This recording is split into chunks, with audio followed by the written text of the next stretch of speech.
Welcome, everybody, to another Talks Toys episode. I'm, of course, Mr. JBTM, and I am here today with a special guest, Mr. Fandom with ReploidBill. Is that how you pronounce Yep. it? Yes, it is. Yes, it is. It's Okay. ReploidBill. All right. It's a name inspired specifically from me being a child and liking Mega Man. And I've just had the name my whole life since then, and I don't ever come across anybody else that uses it, so I just kept on using it. When I was growing up, my dad was like, we had SBC Global, if I remember right, and then we were switching over to something else, and because of that we were like changing our emails, and I was still so young that he was setting that up for me. So he was like, hey, you need a name, and at the time I was playing Mega Man. So I was like, oh, I'm ReploidBill. And my dad was like, what even is that? He was like, what are you talking about? And that name I have used probably since I was 12 now. So it just never went away. Well, it's great to have you on tonight, Bill. And again, I appreciate you coming on tonight. I know you are a busy man, sir. I know you've got a lot going on. But so you kind of already jumped the gun here, letting people know about your username. But tell people a little bit about you, like what about your channel and stuff, like what's all that about? So,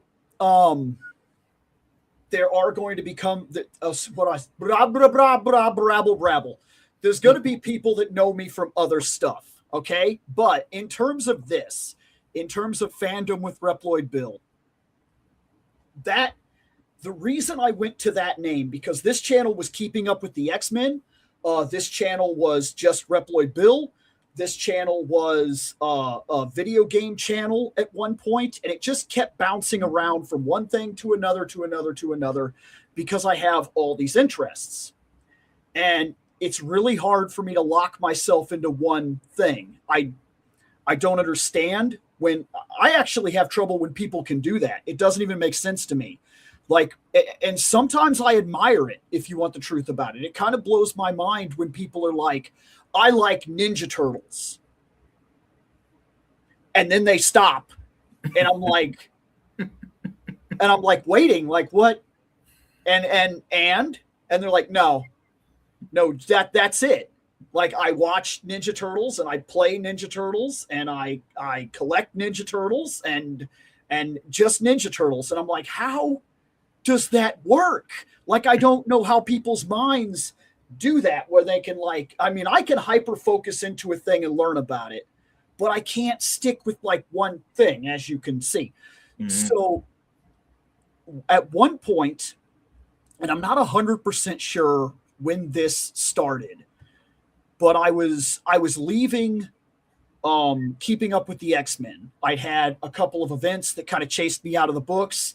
They were fan related. I just didn't want to do the videos the way that I was doing them, and the way that kind of kicked back and caused issues in general.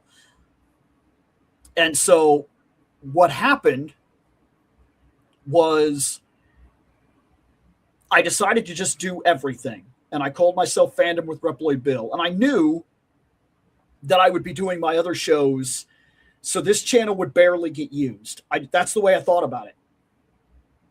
But all of a sudden, a series of circumstance, not mine, but some of the people that I was working with, there was family death, and then there was changes in schedules, and then everything else. Life happens. It's a thing we all have to do, is life.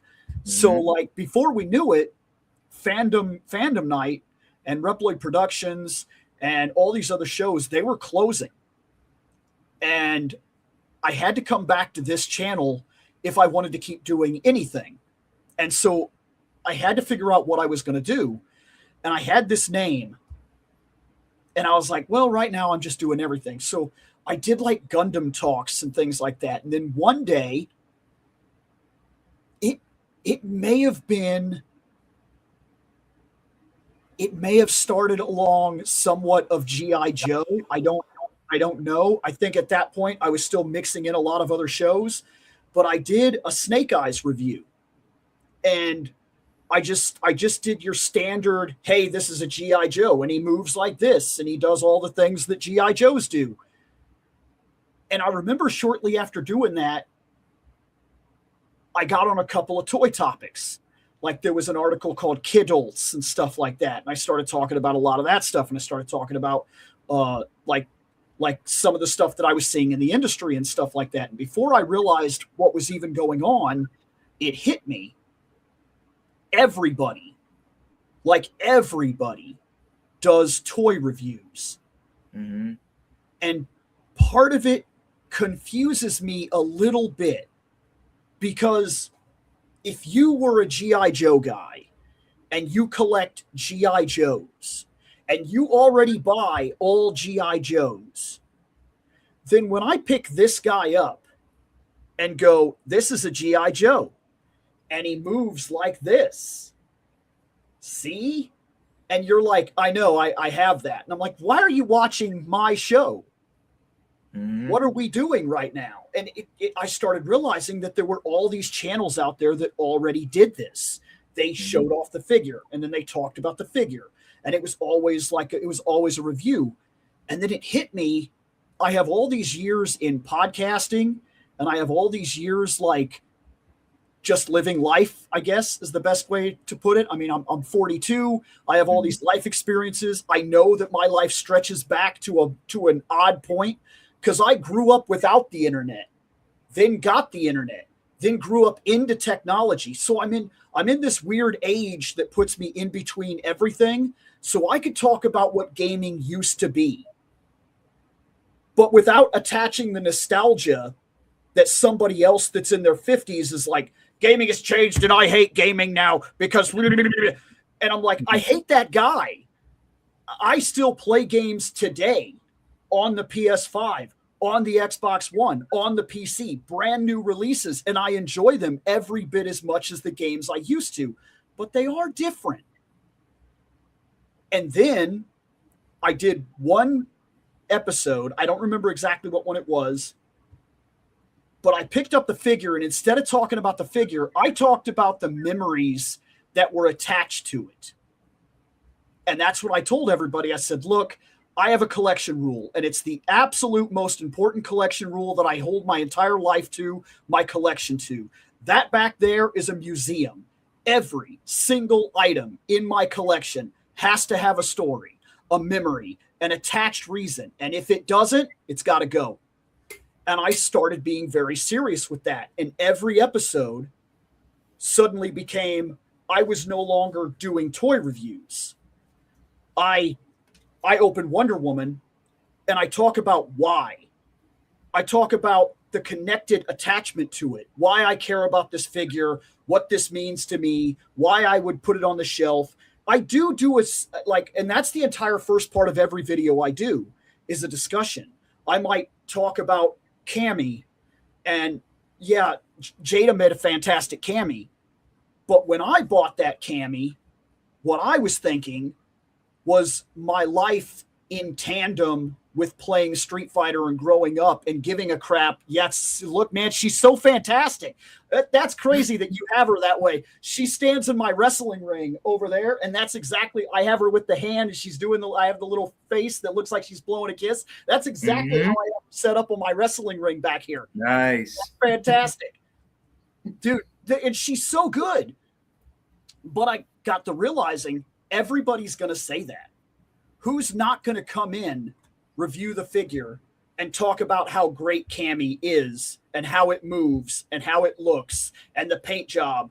And it hit me, my channel can't be about this. We already have Shartimus Prime. We already have Pixel Dan. We already have there's so many Toy Shiz and things like that. And there's no way I could name everybody, to be fair. But like, if I was going to stand out, if I was going to do a show that mattered in any way whatsoever, every single episode had to be about something, not about the toy. And so my channel is misleading. I think when people find me, they sometimes think that I review toys. And I do, but I don't. You could watch one of my episodes that has nothing to do with anything that you like, but we might be talking about old Nintendo stuff because it happens to be a Nintendo character. Or we might get on the fact of certain things in the toy industry that need to change or problems that we've seen. And that's a big part of what I do. And it either works for you or it doesn't. And I've noticed when I get comments about people that are like 20 minutes in and he's just now looking at the figure, my show's not for you. My show's not for you. I'm sorry, but it happens. And I know that's a lot because I imagine that most people, when you ask this question, it's probably a fairly simple, direct answer. But like, I understand why some people get lost when they come across my channel and they think it's one thing, and it takes them a while to like really figure out what it is I'm doing because it's not self-explanatory. It very much seems like I'm going off topic. Like, hey, let's talk about this guy. And then for 20 minutes, I talk about how I used to play in the swimming pool with G.I. Joes. I mean, like, it's not like other people's channels. To be fair, Bill, whenever I started my channel, I kind of had a selfish ambition. I was more like, okay, I want 1,000 subs. And so I kept pumping out reviews. And this was before I really got started. When I got started, I think it was 3 years ago almost, because my first review was the Green Goblin, the No Way Home one, like the deluxe figure. And I remember. So you the one with all the purple and everything, and okay, all right. That was the one where everybody was complaining about his neck, right? Is that the figure I'm talking about? Yeah. Okay. Yeah. We complain about the dumbest tiny geek shit. Yeah. It's so dumb. I remember that review, and that one did real well. But then I started noticing, and kind of when I started out, I started doing top fives. Like I would do top 5 specific characters like Superman, Batman, Iron Man, Spider-Man. And those did really well. But then I'm like, I got all these other stuff. What am I to do with it? Like, I know YouTube loves to push shorts and everything. They like to push those a lot, but I don't want to just make my channel dedicated to shorts. I want to do actual videos. I want to talk about stuff. Yeah. So then I'm like, I watched a ton of reviewers. I'm like, what's the one thing they all talk about when they review something? They have to talk about articulation. And I said, if you cut out the middleman, which is articulation, you get more time to talk about the sculpt work of the figure, what the figure really means to you, its application, like detail and everything about it. If you cut articulation, I had one comment, one guy got mad at me because I reviewed the Primal Kilowog figure from Operation Monster Force, and he got mad. Yeah, he got mad because I didn't put any articulation, showed any in that video. And I had to explain to him, I don't do articulation. My channel is about showing off how a figure moves. My video is showing you what the figure means to me. And I'm going to tell you, going from my experience, is it worth you buying or not? And I'm not going to shill and say, buy it, buy it, buy it. And I've been called out at least twice on 2 occasions about, oh, you are a shill, you like everything. And I'd have to tell them, you know why I like everything? Because 9 times out of 10, I'm going to buy something I want to buy. And 9 times out of 10, I'm not going to have a problem with it. Dude, so I cannot figure out look, for some people, it is their job to buy every single figure. Okay. Absolutely. I'm not going to put that past somebody like Shartimus Prime that literally his job, I don't think he goes to a warehouse and packs boxes. Okay. I think he does YouTube. So like, I'm willing to give it to him to an extent. But what I cannot stand, and I see it all the time in this circle that we're in, they show up and they talk extensively about how the new Maximus Spider-Man is trash and it's stealing your money and nobody should buy it and it's the worst thing and it's going to ruin the toy industry and blah, blah Hasbros and blah, blah shills. Then, after 10 videos back to back about that crap, they will show up with the figure and go, yeah, I bought this so we could talk about it. Then as far as I am concerned, you have exhausted your credibility. Because for 10 view clicking videos, which you did for views, because you knew everybody was mad and you knew you could feed off of it, you did hate videos. And then followed that up with, now let's review the figure. I don't even want to hear your opinion about it. I don't want to hear that you were mistaken, because I don't think that that's even genuine at this point in time. I did 2 videos talking about that Maximum Spider-Man. Both of them said, I understand why people are complaining. I'm buying it. And I didn't lie about a single thing. I said, this is why I'd buy it.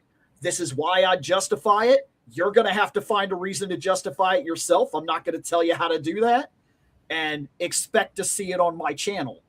And we did. And I never once followed that with, man, everybody's really hating this. I bet you if I jumped on the bandwagon, I could get a lot of clicks. And I could have. I'm sure I could have. But it seems so fake to me when people run their channel like that. Yeah. Like, I can't figure that out. And, well, I can figure that out. I can't figure it out for myself. I can't be that guy.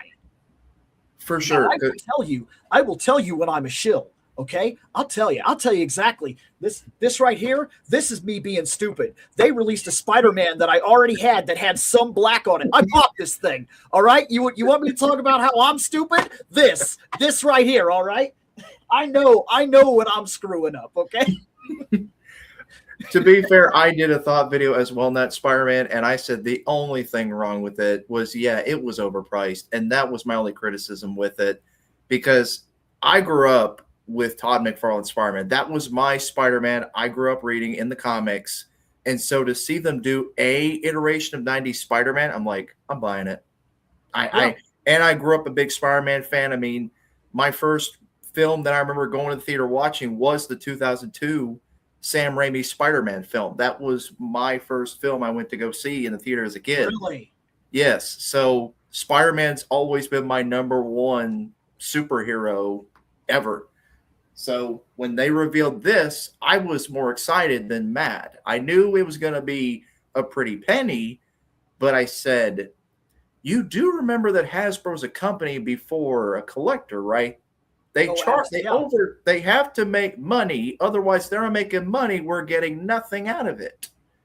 Then another mild thing. You got called out, okay, about articulation. Look, man, I can't tell you how many times I've picked up a McFarlane figure and then said, it has McFarlane articulation. And I move on. If you don't know what that means, you haven't bought one. If you've bought even one, you probably know exactly the level of articulation I'm discussing. Now, if they've done something, like I had to talk about Wonder Woman's hair. I'm like, it's in the way, okay? Her neck is a problem. And I have to, camera, calm down.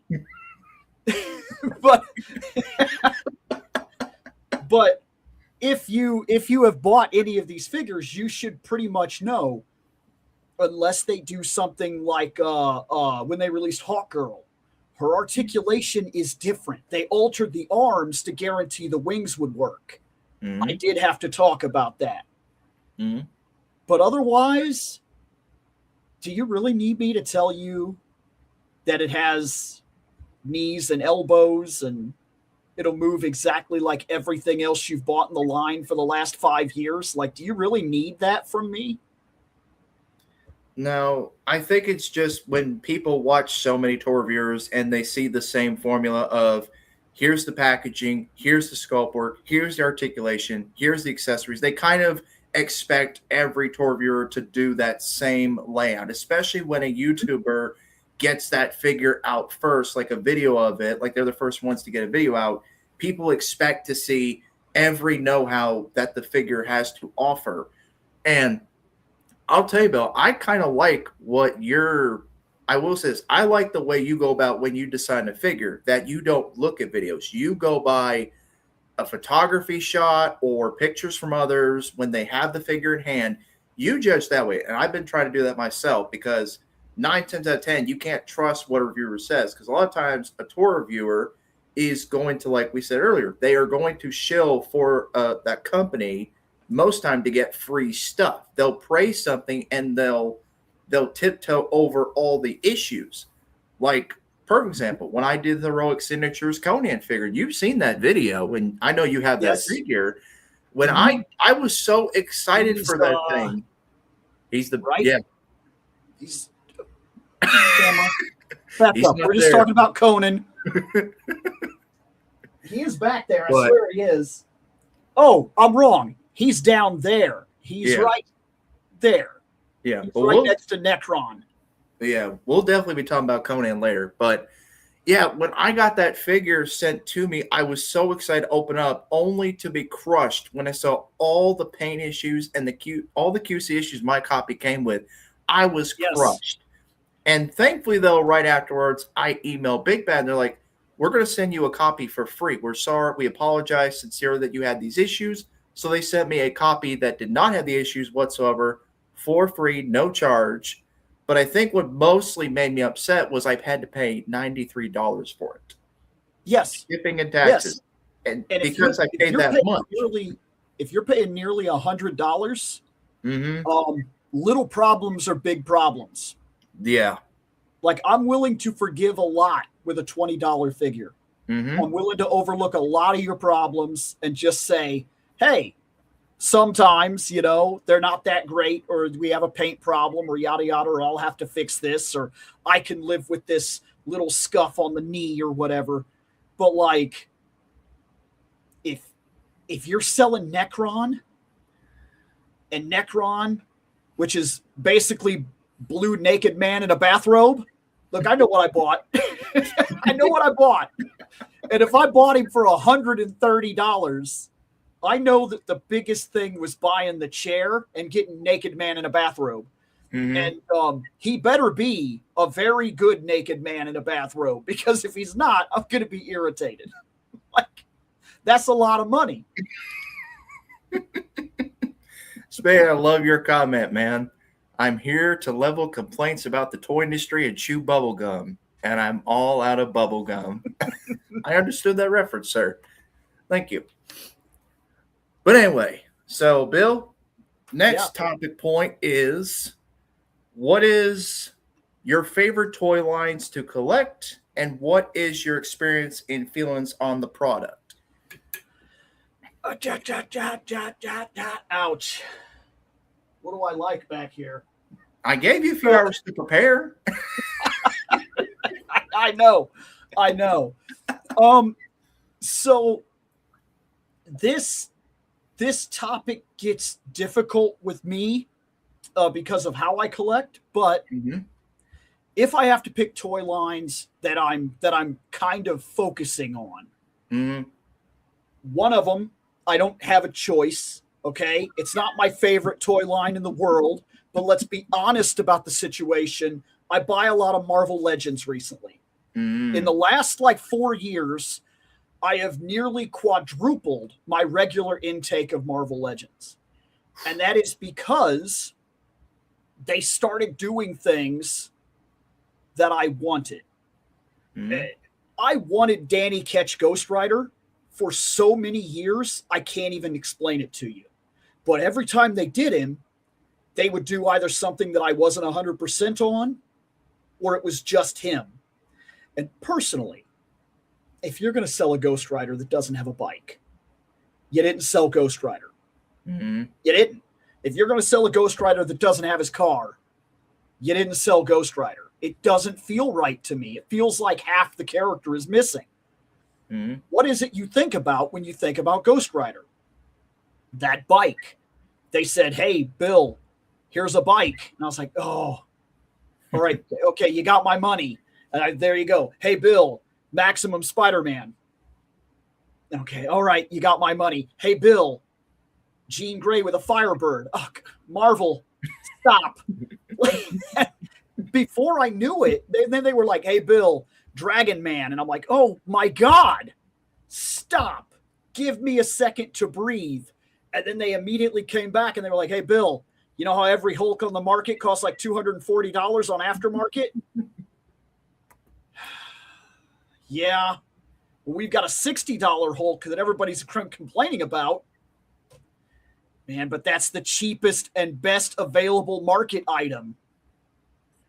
All right, Marvel, hand it over. And then they were like, hey, Bill, you remember that game that was so important to you that you actually built your own custom arcade machine in your dad's basement? Mm-hmm. Oh, Marvel, don't do that. And they're like, here's an entire wave of Marvel versus Capcom 2. And I was like, Marvel, I need money. Like, you gotta calm down here. All right, man? Like, and I know how some people feel. They're like tired of Marvel Legends. And I get it.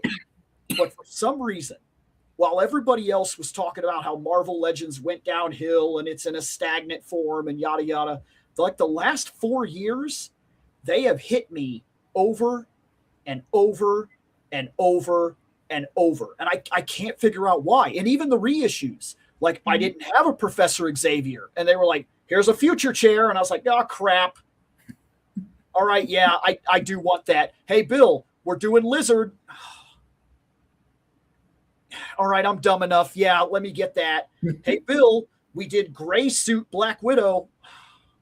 Here's a Daredevil. Like, so like, whether I like it or not, Marvel Legends is currently a big item for me. They've got me right now, and I don't know how long they can keep this up. I will say that. I have a lot now that is currently on the shelf that is going to be very difficult for them to convince me I need an upgrade. Like, when's the next? If you want to sell me a yellow suit Daredevil, Marvel, I will buy it. I will probably complain, but I will buy it. I could accept a lot of crap from Marvel Legends if there weren't so many obstacles blocking folks from buying them. That's kind of fair. Exclusives, that is a real problem. Multi-packs. 50-50. I'm willing to give that a 50-50, 100%. Yeah, 50-50. Small runs. I'm curious what he means by that. Sellouts, yes. Their stock, they seem to underestimate the amount that they're going to sell, and it really does hit us pretty hard, actually. Subscriptions, yes, and especially if you get a subscription to like Pulse, and then it sells out anyway. Like the Savage Pack. The Savage Pack was not handled well, which I think goes into conventions. Conventions, I'd have to agree with him. I think the convention exclusives are becoming a real problem because if you want to recolor something or something like that, I get it. And I'm not going to complain about it. It's something cool, but it's not a 100, and I don't necessarily need it, and okay.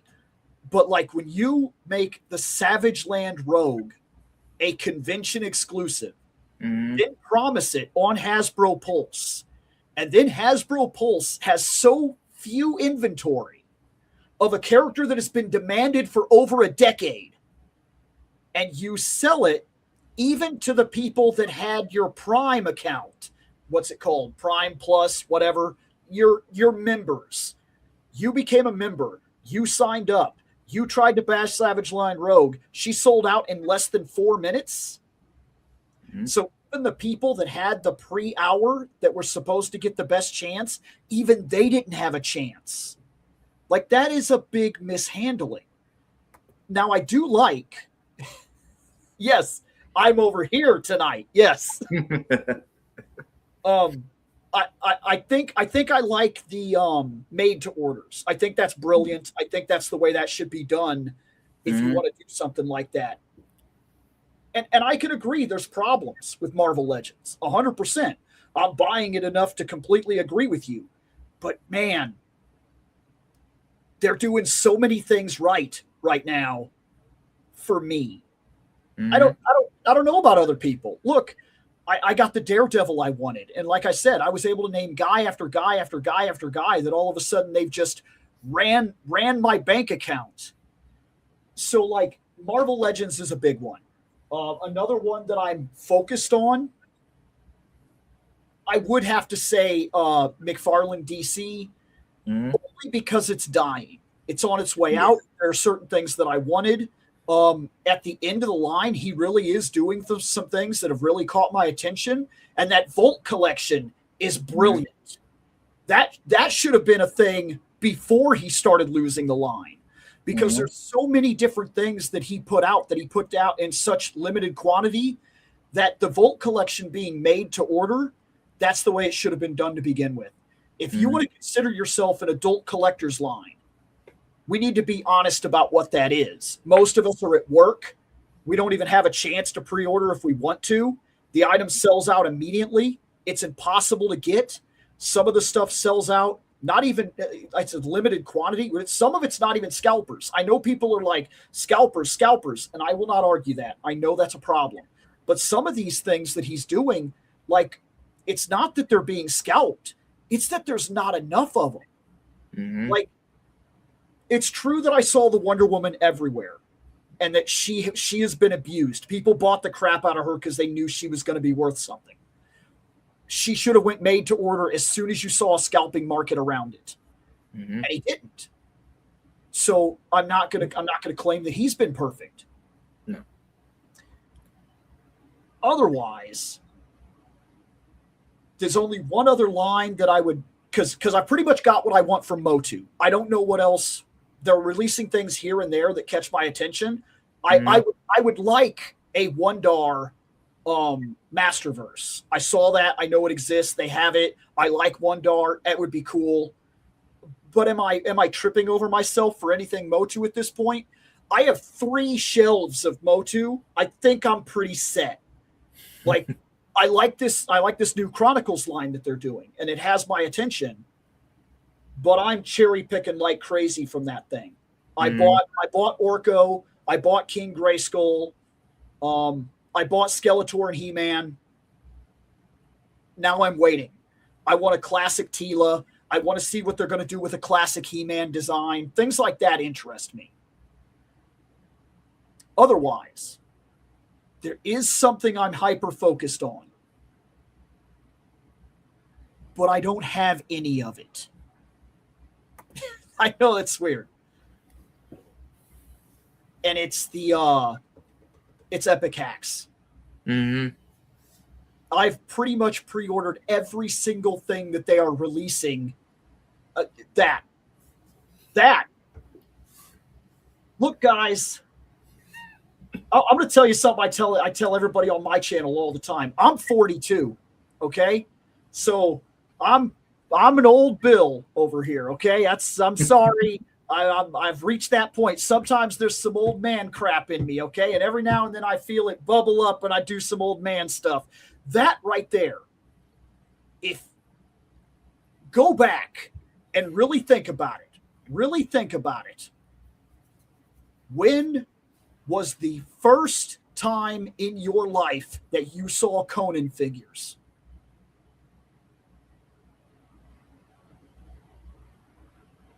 I remember McFarlane did some, or NECA did some a while back. Didn't McFarlane do some Conan figures? Were they high quality? No, they were statues. Interesting. So not figures? No. He'd call them figures, but they were statues. Exactly. Yeah. All of a sudden, man, in like the last couple years, we've got Heroic Signature pumping out Conan. We've got Frazetta pumping out Conan. We've got Epic Hacks pumping out Conan, and they are good Conan. Look, man, that right there, that is sick. I mean, dude, you couldn't have told me that this was something that was going to happen. You couldn't have told me 10 years ago, even. 10 years ago, I would have laughed in your face if you'd have told me that there were going to be hardcore Fire and Ice action figures on the market and that I would want them, that they wouldn't just be statues. They would be actual figures with dimension. I would have laughed in your face. And I know, I just saw this one comment come up about Mezco. I know that Mezco has done Conan.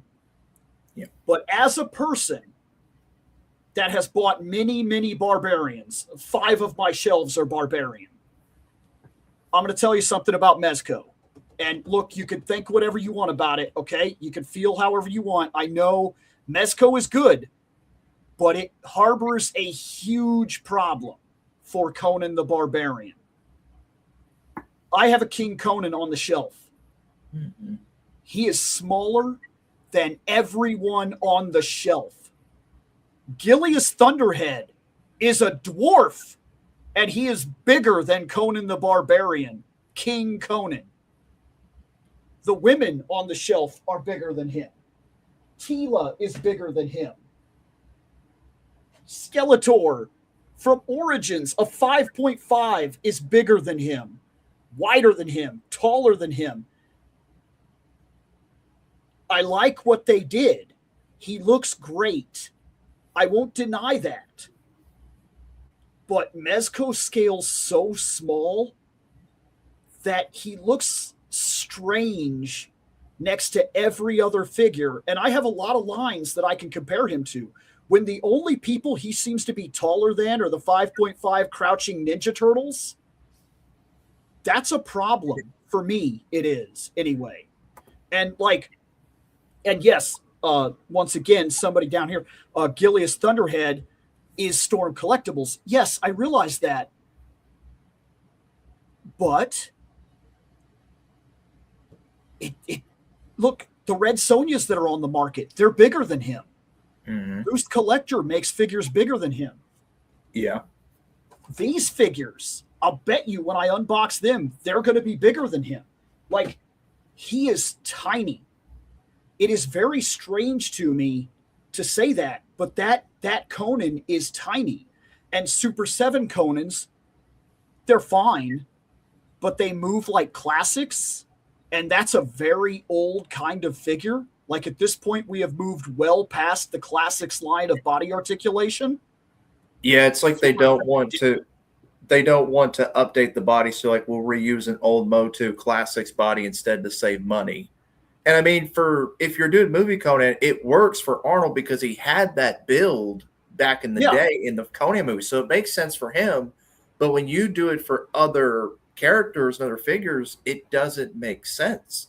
Now, I'm glad they did not do the same body for what was his one sidekick in the Battle of the Mounds? Subutai. Yes, I'm glad they didn't give him that. Could you imagine Subutai having a muscular body like Arnold? Like, I'm glad they didn't do that. They gave him a different body. I'm glad they did that. Now, I bought King Conan from Super 7. Yes, he looks great. Yes, yeah, he does. He looks great for what he is, and he can sit down.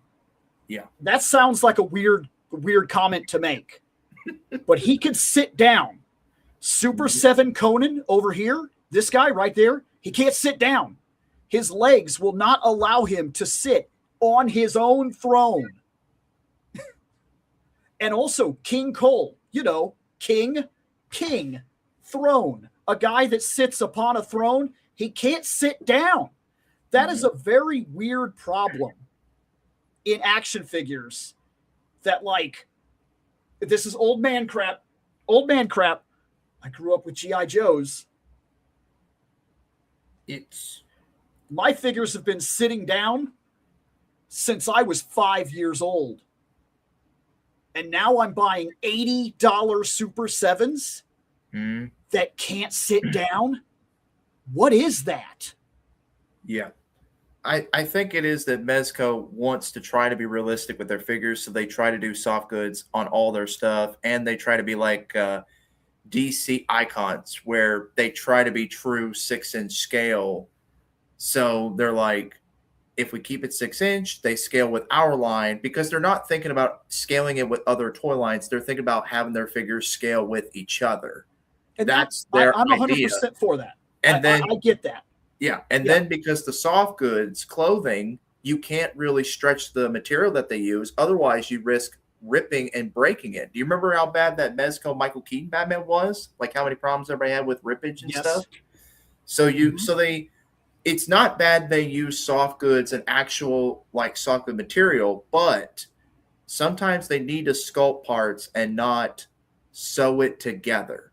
I know they do that as well, so they can say, oh, it's being realistic, and also that's another way for them to jump up the price, because if they sculpted plastic, the figures would be cheaper, but they know better. Oh, that's interesting. Spaded One just said that Mezco book Conan doesn't even scale with other Mezco. He's definitely too small. Now, I didn't know that because I only have the Mezco I have. Like I see a 112, and I'm like, hey, I might like that. I bought a Wonder Woman. I did not like her. She's probably one of the worst figures I've ever put on the shelf. Like, she looks great, but she has like some real problems that kind of took me out of Mezco for a long time. And then I came back in for the Conan. And while the Conan looks absolutely great, he's just too small. Well, so it says Conan isn't a giant, but he's a big dude. He's shorter than Mezco Casey Jones. Isn't Conan like 6'5"? I think so, yes. Like, isn't Conan the Barbarian? Isn't he like 6'5"? I'm not going to claim to know that 100% right off the top of my head, but I feel like he is. So since we are on a Conan topic, Bill, do you want to talk a little bit? I was very close. In fact, this is a dumb way to say this. Fan consensus is that he's between 6'4" and 6'6". That would be 6'5", but okay. However, portrayed in movies, the way that people tend to see him visually, he's only 6'2". So I get where the idea would come from, but Conan is a 6'5" man. He's a man. he's way more man than Bill. Bill's like 5'10" over here. Okay. Mm-hmm. But anyway, Bill, what are I know we've been talking a lot about Conan. What are your thoughts on, I know you've done a little thought on Wave 1, of course, of Epic having Conan, but what are your thoughts on both Wave 1 and especially with the new pre-orders and reveals of Wave 2? Wave one, okay? I saw pictures and I said, that's fake. There's no way. There's no way. I've made it 42 years. There's no way. I don't have consistent proof that they're going to do that. And then all of a sudden, they did it, man. They said, here's Conan and here's Belit. And I got to looking and I said, holy crap. Belit seems to be a mild amalgamation, but she looks great. She's also not topless. If you've read the books, you know what I'm talking about. But she is, for what it's worth, a very good rendition of Belit. We have Conan. Specifically, we have Pirate Conan from that era of his life. And I said, okay, now they're playing with a little bit of an amalgamation. They've kind of got a couple of things here and there where you can equip armors and whatnot. And you can kind of choose the era of Conan that you're trying to build. They're going for a catch-all Conan. That's what I thought was going on. And that's the reason I say this is a hyper-focus line for me now, is because then they came back around and they said, hey, we know that we gave you Pirate Conan. Here's this. And again, I said, no, that's fake. That's AI. Somebody made that. There's no way. All of a sudden it showed up in Toy Fair that they were talking about it for real. Then there were real pictures. Then there was a pre-order. We got Yog Kosha. What? I can't even. And they went the extra mile with it too. They didn't just re-release the Conan that we just got. They gave us young Conan. They gave us young Conan that just climbed the tower, that discovered Yog Kosha for the first time, that stopped when he saw an inhuman aberration, something that in his mind still he was so young and he had not encountered enough of the supernatural or the bizarre to even believe that something like that could be out there. Yes, he's afraid of the supernatural and things that he does not understand. And that's the thing that makes Conan human over other characters, is he feels fear.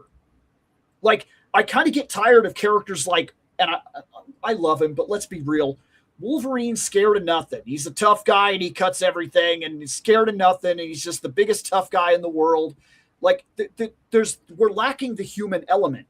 there are things out there that are scary. And when a man who you thought just moments ago was a statue, because it can't possibly be a man. It's got an elephant head. It's a nasty green tinge. It's sitting on a throne. It must be some sort of carving of a deity. And then it stands up. And for a moment, Conan freezes in place. He is scared. That's beautiful. That tells me everything I need to know about Conan, and it sets the stage. And it's a fact that Conan has never lost. He's never lost that factor. He's always been a human first, a person, a man. Every situation is dangerous. He fights two men on the road. He could lose. He could die. He fights a scary thing that climbs out of a pit. That's a monster. He could die. He fights a fish that pulls him underwater. He's a man. He could die. That tension is always there. There's never a moment that I go, a Wolverine might die. It never happens to me. I never think Captain America's going to die or anything like that. I'm not scared of that. I'm not worried about it. So like it blows me away. And the fact that they showed us that they were going to make Yog Kosha and a young Conan made me go, oh man, are they going the distance with this thing? We now have multiple Red Sonjas. We're getting a first appearance Red Sonja. We have Yog Kosha. We have Conan, young Conan. We have Conan, Pirate Conan. We have Bayleet. And then they did this. Then they did this thing right here. They said, oh, by the way, also, here's King Conan and Thulsa Doom. You don't even want me to have money, do you? You don't even want me to have money. Dude, I about crapped my pants when I saw this. I saw a picture. Back up, camera. We're just talking Conan. Calm down.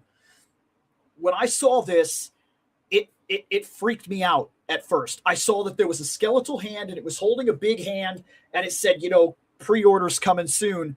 And I was like, is that? Well, they just surprised me twice.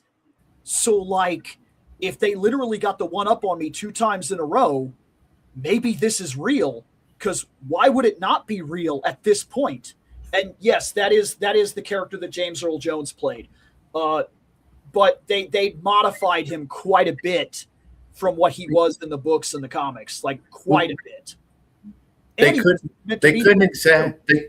Sorry, Bill. They couldn't exactly do a skeleton with a movable head. I mean, if you remember with Franklin Gel with Master Universe, remember they sculpted parts and painted his face to look like a skeleton because they did not at the time have the CGI or the technology really to make a moving skeleton. Now, granted, they could have done the old trick of put the person in the body in the body and then make a pole and then put the skeleton head on the pole and then just move its mouth like so. They could have done that. But we got to remember, every generation, there are limitations, and Hollywood has to take with what they can do. And yes, Arnold's Conan film, especially Conan the Barbarian, is a fantastic movie. Yes. Is it accurate to Conan? No, it is not. It is not accurate to Conan. It takes liberties like every iteration of a character we see. Any character you read, when you see it get made into film, just know that Hollywood will take liberties with it and there will be things that will change. You have to expect that. So when they did Conan the Barbarian, they had to change things and make Thulsa Doom, I feel bad mispronouncing his name, but they had to change him from a skeleton with a head to a person because of limitations of CGI and stuff at the time. So they couldn't do it like this. There was also the fact that they went with Thulsa Doom, even though it didn't really. He was really meant to be Tothamon. Mm-hmm. Like that's who he was really supposed to be, but they didn't run with that. And I've never really bothered to look too far into that. Like if that was just, did they always need to go with Thulsa Doom, even though it didn't really make sense? Because yes, he has had many crossings with Conan, but he's really a Cole villain. That's really where he belongs. He really belongs as a foil to Cole more than he belongs with Conan. But the one that you're looking at, the one with all the red and everything like that, that one is specifically the one that has the battle with Totham on. So that's very interesting because they're picking out a very specific era of Conan. And we got Conan. We got an older man Conan that can be converted into the king. And so he has the crown and he has the armor and things like that. So my guess is you're looking at the one on the far right. I'm guessing that's Conan as he sits upon a throne, a crown on a troubled brow. That's fine. The other one, I believe, is the one that went to war. I believe that's supposed to be his armor as he goes into war. I believe that's what they're depicting with this, because we have the lion and everything like that. And I'm almost positive that's what we're doing here. Because it seems like most of this stuff is pulling from comic books and books. And they're trying very hard to walk that line of what we have come to expect from visuals that we have gotten over the years, as well as being as true to the books as we can be. And that's kind of like what I was talking about with like Bayleet. They gave us a Bayleet, and she's very close. You may as well say she's from the book. But there's a lot of comic book influence there. And as I said before, and I realize how it sounds, grown ass man wants his action figure to be breasts out. That sounds a certain way. But she is on her boat. Every time you read about it in the books, she is topless. She does not wear a top. She usually has this red cloth that goes down that covers her bottom and things like that. And then she's usually top out. And that's the way she's described in the books. And they walk that line. And because of the way that they make their figures, because all of it is clothes on top of a body, you could take her top off and be as comic accurate as you want, or book accurate as you want. And dude, like, he's got that broken jaw, that face, and they gave him that hood. This is sick. Oh, I love the card, man. I love oh my God, dude. This is something I never, ever thought we would get, and it's here now. This is my line that I am the most excited for of any line I have seen, and I'm gonna put a big number on this, in the last decade. I honestly believe that, because, dude, I have waited pretty much my entire life for a line like this. Other companies do Conan, and they do Conan. We're done now. Move along. Get out of our face. We did Conan. Go on. Super 7 got the Conan license, and they were like, we'll do all the movie stuff.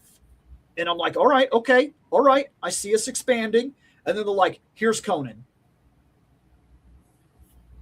And then I'm like, waiting. Like, all right, we did a comic Conan. Like, here's Cole. Yeah. Okay. Now what? And they're like, oh, we're done. And then Mezco was like, here's Conan. Oh, okay. Three. Yeah, 3 Conans. That was it. Are we gonna expand and try something else? Nah, no, nobody wants anything else. They only want Conan, Bill. That's the only character that matters in all of Conan. And I'm not going to argue with them. If you're going to sell toys and you want to make money, they're taking a big chance with this. I'll be 100%. Do people even know what Bayleet is? The common person? I'd almost guarantee you they don't. I do. And then look at this guy. I guarantee you most everybody that even looks at that probably goes, Skeletor? Do you know what's funny to me, Bill? What? People were complaining about how much Spider-Man, the maximum one, cost, yet everybody is willing to pay $60 or more for these. Take my money. Do you realize that now? My money. You know that? Yes. A lot of people complain about price points, but they're willing to pay, willing to pay $60, $65 or $80 or whatever for figures, and yet they complain about a simple Spider-Man costing $55, ladies and gentlemen, or I got mine for $49. So I saved a little bit, but still. I do have a reason, and this is just a speculation, but I believe this. With this over here, it comes out and you look at it and you go, oh, that's sick, and it's something that's very rare, and they're probably not going to make it in mass quantity. And it's a specific company that you expect every one of their figures is already $40-$50. They've already hit that price point, and that's just what they cost. And so you accept it. But then you go to Marvel Legends. And for years, Marvel Legends has marketed itself as the affordable price point budget line. And that's just what they are. Which is why so many people say Hasbro gonna Hasbro and reuse everything. But at the same time, they've been praised for that over the years. Oh, it's the Pizza Spider-Man body. And then think about how many times after the Pizza Spider-Man came out that you saw countless YouTubers over and over and over and over, all of them saying the same thing. Oh, he's on the Pizza Spider-Man body, so is this the best body he could have? And they weren't complaining. They were like excited. Yep. Oh, they've upgraded him. He's on the Pizza Spider-Man body. People were complaining about the Bucky cap, though. Yes. Yeah. And I'm not saying it doesn't get old, but on a budget line, I think they've been willing to forgive a lot. And then all of a sudden, the same line that's been selling themselves as a budget line for as long as I can remember, like this, like he said, same female body buck for like over 100 females. And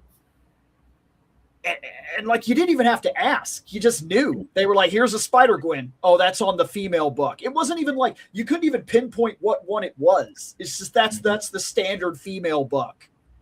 Oh, look, we got an upgraded female buck. Did we? What'd they do? They gave her just a little bit more movement. They gave her them dual elbows. And I'm like, so they upgraded her arms, not the buck. Like, it's big deal. Like, that's not an upgrade. It took us forever to see an upgrade. Yep. But at the same time, even now, they're releasing figures that are still on that old buck. That, who is she? She wears the orange. She's got the trench coat. She comes with the shotgun. Oh man, I cannot remember. Is it Crimson something? I know you're talking about, but she has connections with like Blade, Ghost Rider. I cannot remember her name right now. I'm trying to think of it. It escapes me too. She's I saw a lot of people that were like, I can't wait to buy her. Finally, blah blah blah. She's on the old buck. Bloodstone. There you go. Thank you. Yeah, she's on the old buck, and people are not complaining, not to the extent that they're complaining about over other things. So when you take a line that's been built on $20 and then went up to 22 and then went up to 24 and then went up to 25 and then went up to 27, and now we're at the point where every figure is minimum $28 minimum. That's like the low tier of Marvel Legends now. And then for like no reason, they'll be like 30 something dollars, like $34, and they'll call themselves deluxe, or they won't even call themselves deluxe. They'll just charge the 34 without any explanation. And now we have figures that are showing up that like, because it's not even a $50 figure. It was when Spider-Man came out, but the maximum line is now like, is it $66? So Thor on Amazon is 66. On Big Bad everywhere else, he's 55. So they're keeping around the $55 price range. But Spider-Man seems to be the only $50 figure that they're selling. Everybody else seems to be more. No, 66 was the Hulk. Hulk was $66. He's 66? Okay. Yes. Hulk was 66. Thor and Deadpool were $55. Okay. Well, Spider-Man was 50. So my guess, and this is all I can do is guess. If I had to guess, the common person's like reaction is that this is supposed to be the budget line. You're not supposed to pay $50, $60, $70. And if you do, if Marvel is going to start, Marvel Legends, if they're going to start charging premium prices, should we not see major upgrades to the figures? And when you can take a Hulk, and I'm willing to get on board with some of the complaining here. When you could take a Hulk and you could say, here is the quintessential best Hulk we've ever done, and then somebody can look at it and go, is that reuse of the arms and the legs and the lower body torso? So you gave us a new head and a rubber top. Mm-hmm. That was the only new thing. And then you packaged it with like a missile that we could pull apart. It's a cool effect. It's cool. But like, they didn't even throw in parts that like would have made sense, right? Like, how come they didn't reuse the street lamp? Because we already have it. And reuse the shirt. Just give it to us. Why not? You've already got it. Like, and then if you really want to go the distance with this thing and make him worth it, give us a ground effect. Give us a broken street lifted up, he just landed or threw his fist down ground effect. Basically what they did with the anniversary Toy Biz Hulk. Yes. He had the ground effect, like the ground stomp effect. Now see that probably would have got people's attention. But when you can look at a line that is now telling you that they're premium, and then immediately go, that looks like an awful lot of reuse from the stuff that we already got. Like, that seems like a problem. Yeah, like he uses those arms, he uses those legs, he uses that stomach, he uses those feet, he uses those knees. They replaced his head and his pecs. Yep. And the pecs probably cost them almost nothing to do because it's an overlay. Yeah. I'm not complaining. I bought that Hulk. But if I have to be honest to the people that are mad about it, I can see why they're mad. But I wasn't about to pay $240-something on the aftermarket for a Hulk. So when they announced that, I got me a squishy pec Hulk. And I have squished his pecs, let me tell you. I've squished them. I mean, I have the Maximum Hulk, but I keep this one displayed just because I remember as a kid, they did an animated film called Hulk Versus. Do you remember that? Hulk versus Wolverine, Hulk versus Thor? Yes, I do. Absolutely. I always liked this Hulk because it reminds me of the film Hulk versus Thor. Because Hulk had long hair. And I've always liked that. For nothing. I like that shirt too.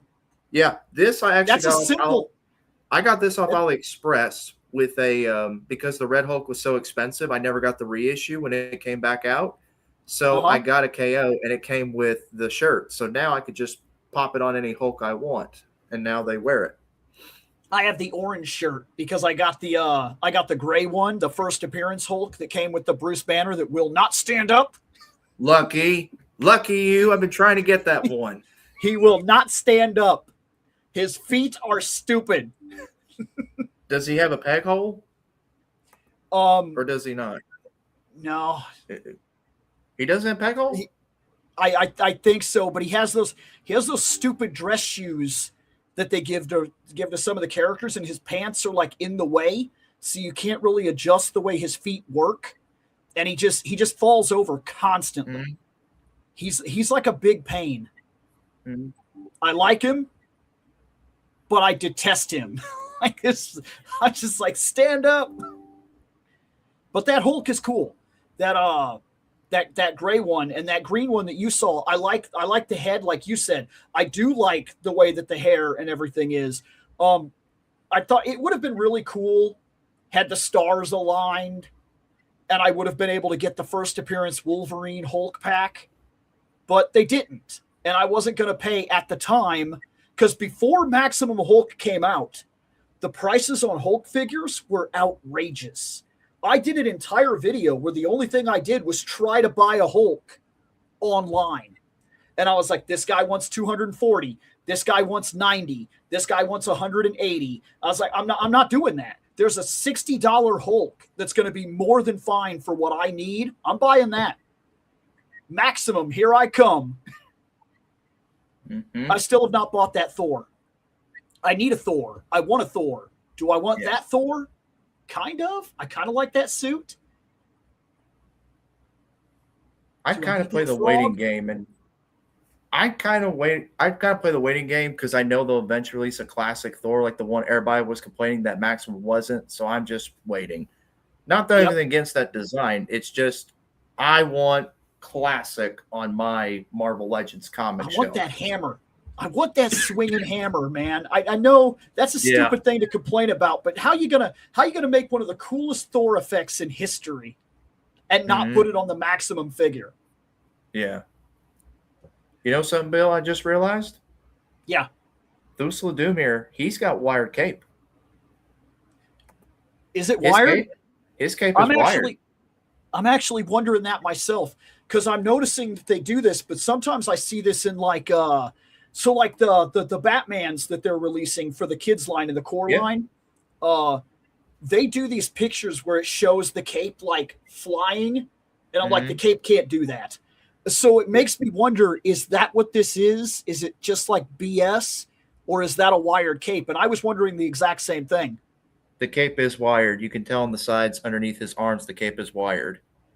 That's fantastic. Yeah. See? That's even better. That makes him even better than he already was, and he's already fantastic. Like, yeah, look, man, this line has my money. It has all of my money. I don't even have money anymore. Stupid line. Well, the one thing I was going to mention earlier, we were talking about, as we're talking about Epic Hacks Conan stuff, it's kind of interesting to me that they put up pre-order wave 2, right? Like they say, here's wave 2, here you go. Pre-orders come up. And we haven't gotten wave 1 in yet. No, that's the other thing that's kind of blowing my mind about this line is we're already seeing things. Like I said, the first wave is a Conan and Belit. And that's very much like Pirate Conan. And of course they give him the armor and whatnot. So you could kind of argue that's Turian Conan when he was part of the Turian Empire stuff, and he was kind of working as a mercenary for them, and he's kind of learning some of their stuff. And that's where he learned things like archery and whatnot, is because he took time while he was working as a mercenary in that force to learn things like archery and whatnot, as he's seen as unmanly weapons, until his mind got off the macho bravado and said, man, if a guy can kill me from 60 feet away before I can even reach him, I better learn how to handle something like that. And so he learned spear throwing and stuff like that. And he took time and he bettered himself. And then we're looking at King Conan here.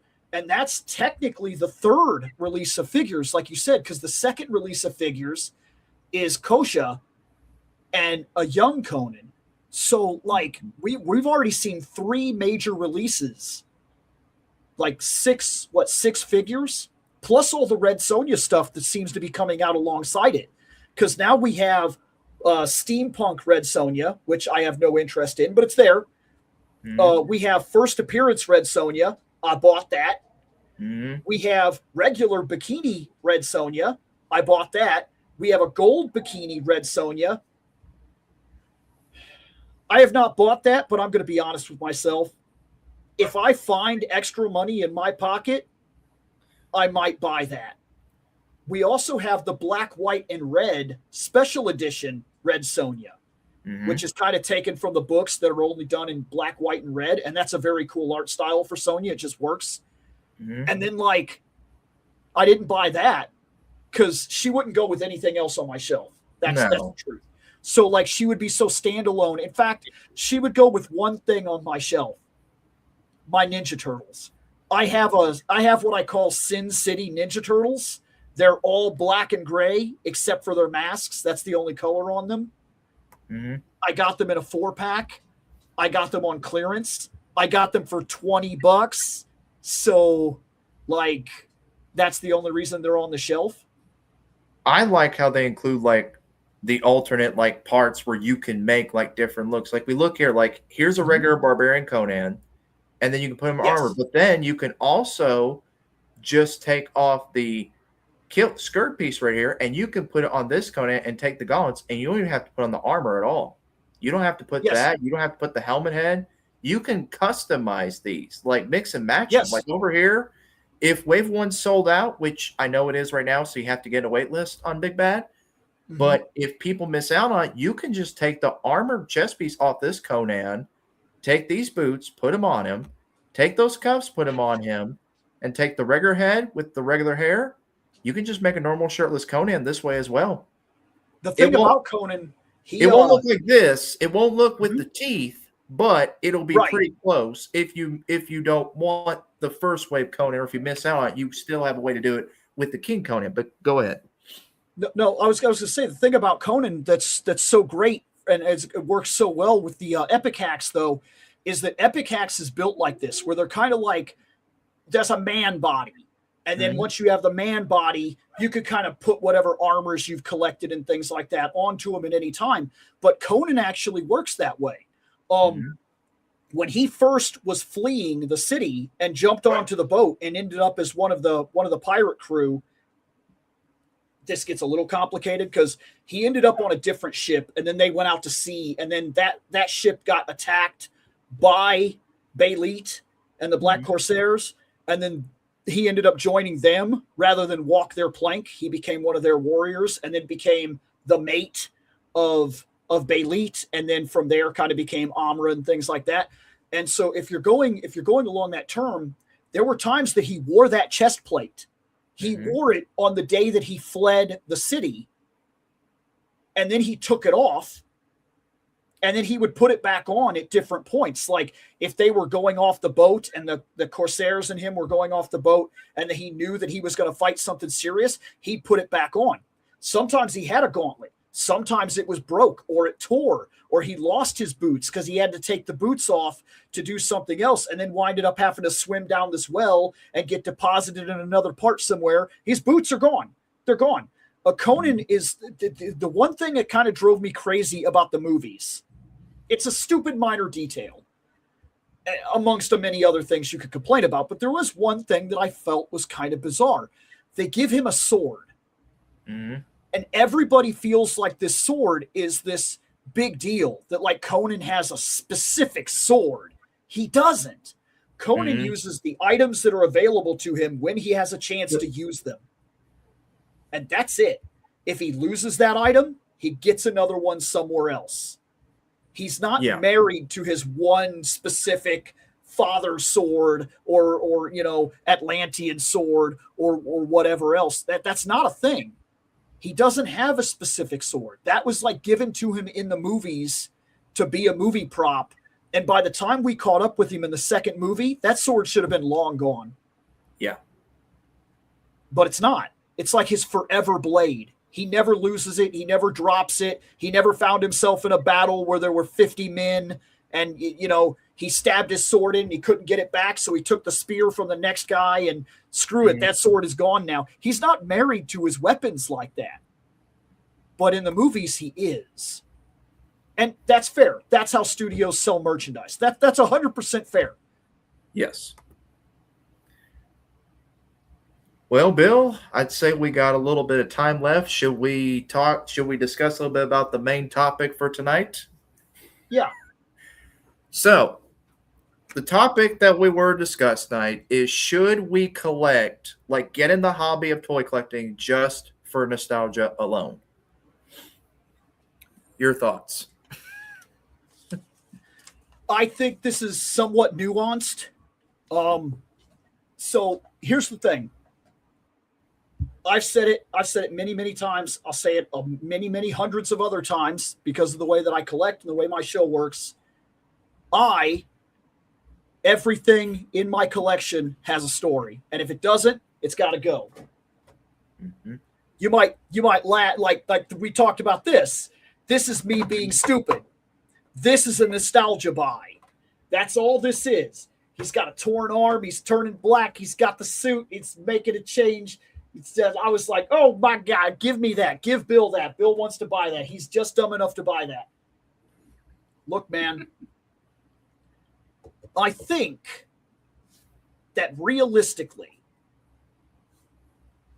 I would feel like you should be more interested in collecting for nostalgia controlled purposes than line purposes. I don't Mhm. believe in completing a line. I don't Mhm. see the point to it.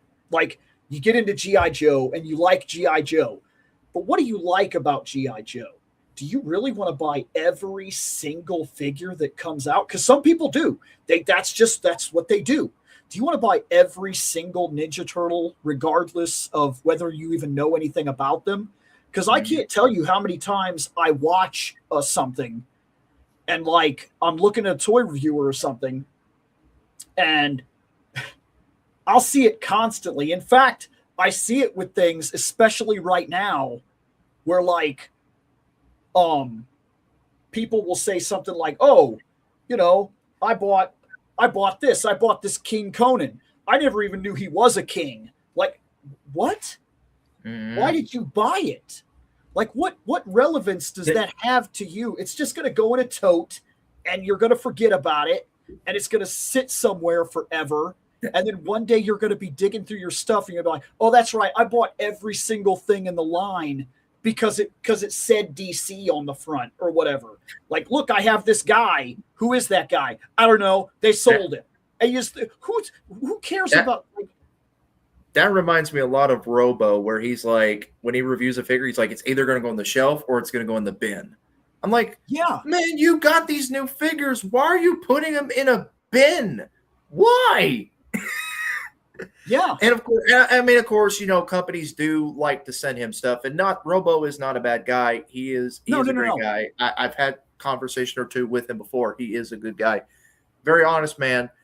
But I do think he does get a little too much than what he needs. But I think we all tend to do that ourselves, where we get a I'll, little I'll too give him much, and we this have, though. He's yeah. a customizer. So I think that Hmm. even when things go in the bin with him, there's a little bit of fodder because you know he can reuse a head, a body, legs. I think there's Yes. a little bit of like leeway in terms of that because he builds his own stuff. Hmm. But like, I can't, like you were saying, I can't understand. This is just going in the bin.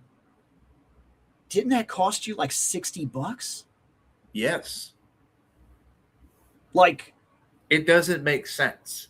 Now, if you don't have maybe room I'm and poor. if you don't have room and like you're remodeling and stuff, you got to put them in a bin to store them up real quick. I understand that completely, like storage. You have to store things, but that's kind of like being a hoarder, where you keep stuff in a box and you don't put it out or you don't sell it. I've had a lot of things the past few years that I never had the space for, so I had to sell a good chunk of my collection to make room for new things, because Mm-hmm. toys are growing. They're improving every year. It seems they're getting better and better. So it's always like out with the old, in with the new, and to do that, have to sell stuff. I understand that, Yes. Mm-hmm. but No, absolutely. I think there. if I one think there way, is. Go ahead. I was gonna say there's many different kinds of collectors. Like with Robo, he fits more in the one who collects because it looks cool. He kind of fits in three categories. He's more like he gets some because it's cool, or it's something he knows, or he's a customizer. Usually those are one of, I think, 12 categories of collectors when it comes to this hobby. But Mm-hmm. for someone who buys something just because it's on the shelf and think it's cool, I mean, in one hand, that's kind of a neat thing to do, because one, you may not know who that is, and it may interest you. If you like the figure, you'll probably get interested and want to know about that character and find out more about it. But on the other hand, you open it up and you're disappointed by it. You're like, I just wasted money here buying this, and I thought it was cool, but it disappoints me. So it's a double-edged sword when it comes to collecting, but it's also for nostalgia. If we collected just because, oh, I grew up with Spider-Man, right? Like, we're Spider Putts, you and me, Bill. We will admit we're Spider-Man fans.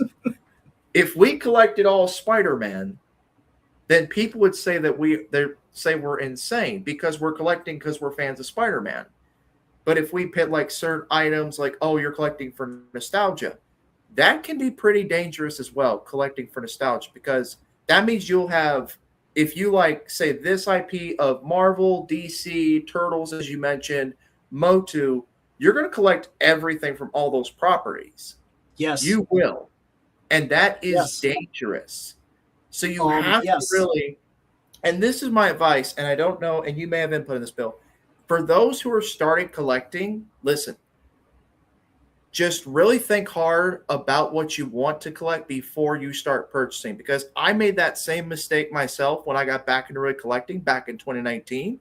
I just started buying things, and there's no telling how much. I think I bought a $200 NECA Commando figure because I was just on a spending spree of nostalgia because I watched that movie when I was a teenager. I watched that film, and I spent the money. But because that, I just kept buying stuff that I grew up with, and it cost me a lot. But when I pulled back and started selling some of that, I realized, wait, I don't need to just collect for nostalgia. I need to collect with something that I know is going to last me for a long time, not just something that satisfies me for a while. And then I go, well, I'm done with this now. What do I do with it? Put it in a bin and store it, never see it again? You know what I mean? Like, it's very dangerous when you collect something that you grew up with. Yes, it's good to have a piece of your childhood for sure, but at the same time, you got to be careful when doing it. I would say you if you don't collect from nostalgia, I think it's because this is a very double-edged sword, and Mm-hmm. I'll admit that. But here's the thing: Mm-hmm. if you get into this hobby and you want to get figures and you want to do who knows what, you want to do the photography side, you want to just have turtles, you want to do things right. Like this guy says he wants a room full of turtles from the next mutation because he just hates himself. He just hates himself and um taught me a hard lesson about trying to keep up with it. Yes. So here's the thing. If you're just buying things without nostalgia attached, you don't have anything connected to them, you will burn out. Yes. You will collect for the sake of collecting. Yes. You will buy for the sake of buying. That's what you're attached to. You like the idea of, hey, I got a new thing. Really? Yep. I got, what do I have over here? You know what? This actually might work. I bought this Witchblade. Oh, cool. Did you used to read Witchblade? No, I don't even know what it is. Mm-hmm. What? Well, I collect a bunch of McFarlane things, and he did Witchblade, so I bought it. Okay. And it has no attachment to you in any way whatsoever. Nope. As you said earlier, I'm going to put it in the bin, but I have it. Oh. Okay. And so then you immediately go to the next thing. Mm-hmm. Doesn't matter what it is. You just go to it. You're like, oh, and then I bought all the Vox Machina stuff. It's following, like you're following trends. Yeah, I've never seen that show. You're going to reach a point where you have a bunch of stuff with no personal value. You just have stuff. Mm-hmm.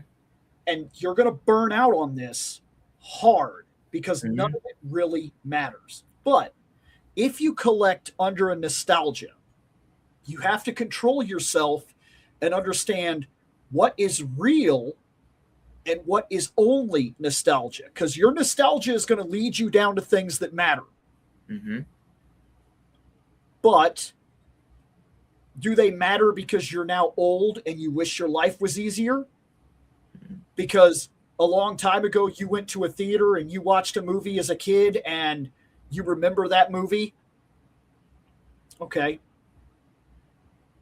Is there anything actually personal connected there, or do you just remember you saw that movie a long time ago? And if you saw that movie a long time ago, did you ever bother to own that movie? Or like watch it since? And a good portion of people would go, no, but I like saw this in the theater, so I'm definitely buying this. You're making a mistake. Okay. Pause for a second. I did that once. I bought a bunch of McFarlane's after I saw the Superman movie. I did that one time. I bought the McFarlane figures right after I saw the Superman movie, and I realized these are not fun at all. I like the movie, but I did not like buying them. So luckily enough, I got my money back for them. But it's like I fell in the trap of seeing something on the theater or seeing something on TV, and here I'm buying consumerism, like you said, or basically, as they call it, buying trends. That's what a lot of people like to do. They like to buy the newest, hottest thing, and then what do they say? I heard one person say, if you do a review of a figure, you get a 2-week window, but after 2 weeks, everybody kind of forgets about that item and moves on. So, like, now if you buy for nostalgia on stuff that you actually have a connection to, you will avoid another trap. Like you said, buying trends. Sometimes people will hate on a figure, or it will not be the best figure ever, and everybody will hate it. And if you're buying and you're not being true to yourself, you might fall into the trapping of also hating it. You can easily be influenced in what we do to hate something for no real reason. No real reason at all. But if you buy something and it has some sort of personal connection and you actually care about it, because I'm going to tell you right now, that figure you just showed me, I bought it too. And I am more than willing to sit here and tell you he is one of the worst Spider-Man figures on my shelf. But it doesn't bother me at all. No, it don't bother me. It doesn't bother me at all. I love him. Yeah. He got like a lot of hate, and I was like, man, I get it. His mask head should be better. I get it. But it's No Way Home. This is not the Raimi trilogy Spider-Man. This is from a certain film. So that's why he looks like he does. And when you remember that and consider that, you're not going to be as mad about how the figure looks because you know it's based on a certain film. This is not the Raimi trilogy Spider-Man. Even though I do believe this, with us getting the brand new deluxe Green Goblin, I think, and I could be wrong, but I hope it's true, I think they're going to go back and we're going to get a new Tobey Maguire Spider-Man that's going to be improved from this. Because they do it to Green Goblin, they have to do the same thing for Tobey and give us better Spider-Man. And I think they will. I would be on board for that. Now that Tobey that you just showed, I bought it. I like it. I'm happy with it. It's on my shelf. Right now it's not going anywhere.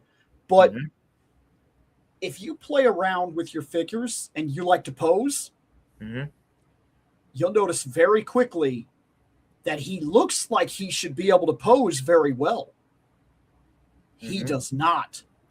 He is strangely restrictive compared to other Spider-Men in the line. I don't know if it's the plastic they used. I don't know if it's just something about the body proportion that changes. Because like when you buy a comic book Spider-Man, he has a body proportion that is designed to take like crazy poses.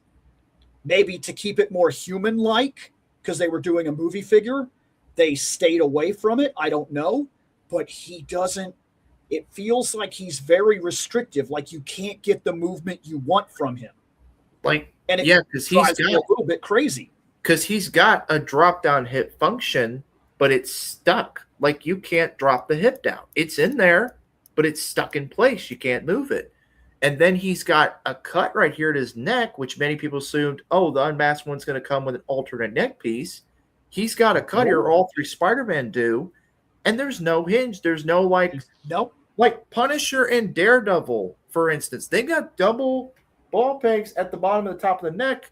Brown suit Wolverine, same thing. They've got double movement in their neck. So why did they limit the Spider-Men who are supposed to any pose a Spider-Man can, but not Spider-Man should be figures? It should be a core of every line that Spider-Man should be the most posable figure that you can buy in any wave, any line. There should never be a time that it's not that way. If you buy for nostalgia and enjoy a little work, I suggest model kits. I do buy Gunpla. You get a personal connection to the object. I've been enjoying Star Wars model kits lately. So I do buy Gunpla. Oh, I've seen him. Is that the one that you put together? Is that the one you?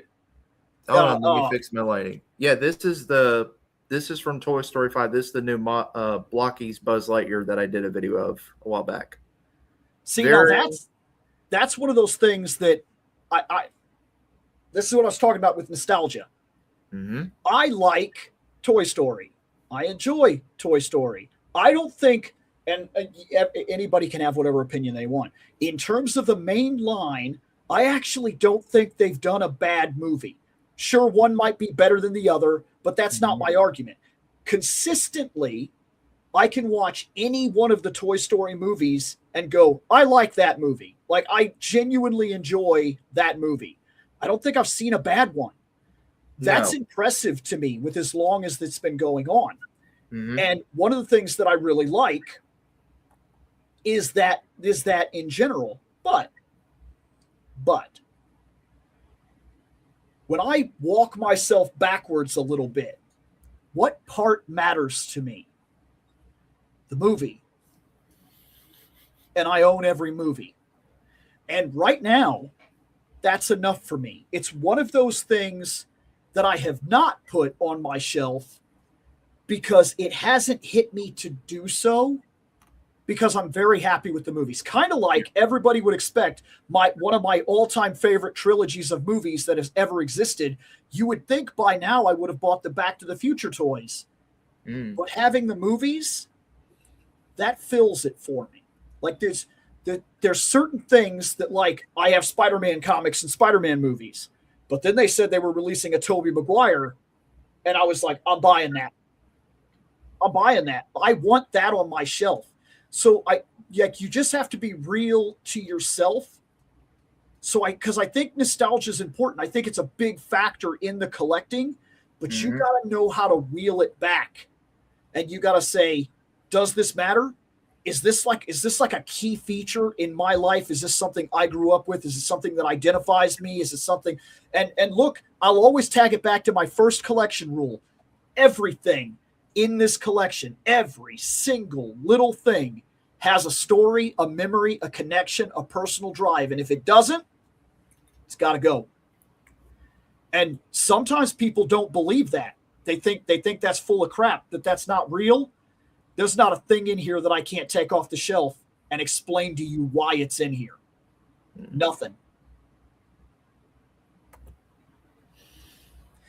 But there you go. I got rid of a lot of stuff. And I mean, I got rid of a lot of stuff. Because when I enacted that rule on myself, I had to look through my collection and I had to be very real about it. And I was like, oh man, there's hundreds of things sitting here that I just don't care about anymore. And I got rid of all of them. All of them. Yeah. And to be fair, I got this because I wanted, like, I have on top the Bandai model kit Buzz Lightyear that came out when Toy Story 4 was coming out. They did Bandai released the model kits of Woody and Buzz. I never got Woody, but I bought Buzz. And I liked the figure, but the plastic just feels so dull and cheap. Like, I'm worried if I drop him, he'll break. However, really? Yes, the Bandai one.